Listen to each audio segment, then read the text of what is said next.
Chantal, bonjour. Oui, bonjour.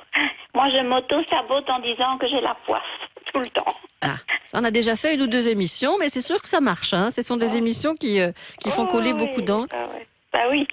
Bon, voilà, en fait, j'ai vécu 35 ans avec un homme qui m'a toujours trompée et qui a fini par me quitter, alors que j'aurais pu partir, mais je voulais élever mes enfants dans un bon environnement. Donc ça, c'est déjà une chose. Je suis arrivée ici dans la maison de maman et là, j'ai cru que tout allait bien aller parce que je changeais de maison, ce qui est peut-être un peu ridicule. Alors les voisins ont commencé à m'embêter, à me faire aller à la commune pour dire que Se plaindre. je logeais mon fils dans un garage parce que c'est interdit. Donc je suis en procès avec la commune. Maintenant j'ai une facture que des gens me réclament depuis 5 ans, que j'ai payée, j'ai la preuve, j'ai déjà été 2 fois chez le juge de paix, on me répond toujours la même chose, qu'il faut que je revienne, qu'il faut que je prouve encore plus, je Bon, ne sais pas ce vous que je peux accumulez faire. alors, Chantal. J'accumule, Oui. oui, vraiment, Vous vraiment. accumulez. Et en amour, c'est encore pire. Je suis dans 3 sites de rencontres et je ne rencontre que des connards, il faut bien le dire.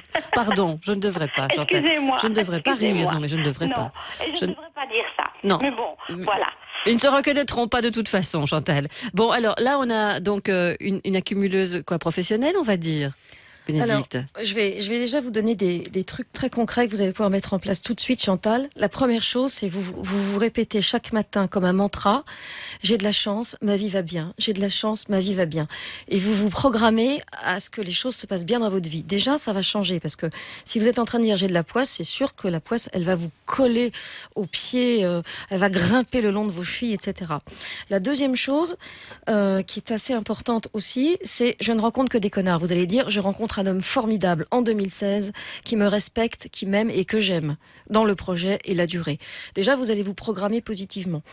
Ensuite, vous me dites 35 ans avec un homme qui vous a trompé et qui vous a quitté. Moi, j'appelle ça de l'abus. Ça veut dire que vous avez accepté. Pourquoi ? Parce que probablement, dans votre posture de petite fille, vous avez dû être au service de votre famille, vous avez dû subir, Ouais. je ne sais pas comment ça s'est passé, si c'était de façon, si c'était des coups physiques, si c'était des réflexions blessantes, si c'était des attouchements par le garçon de la maison d'à côté, si c'était le silence de votre père, le dénigrement de votre mère. Peu importe d'où vient la vue, il est probable que vous avez été programmé pour ça. Du coup, qu'est-ce qui se passe ?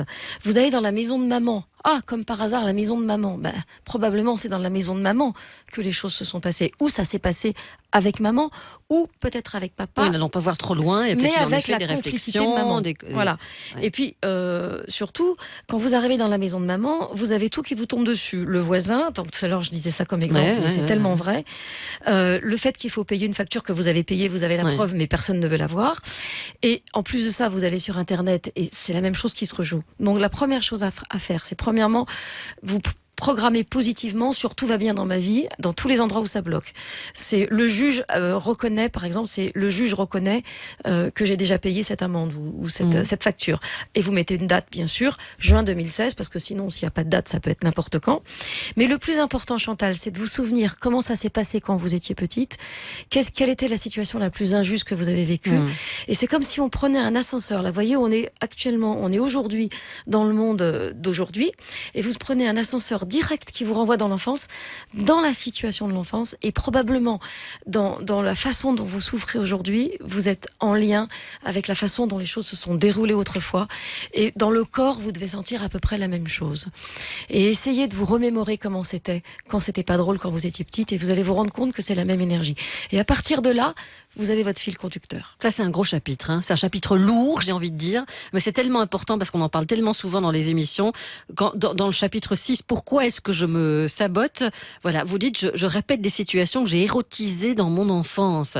On répète en effet, dites-vous, des vieux schémas d'enfance dans lesquels nous n'occupions pas la place que nous aurions voulu. Vous appelez ça la complaisance masochiste érotisée. On en parlera dans quelques instants. Voilà déjà avec un premier témoignage au niveau de Chantal. 07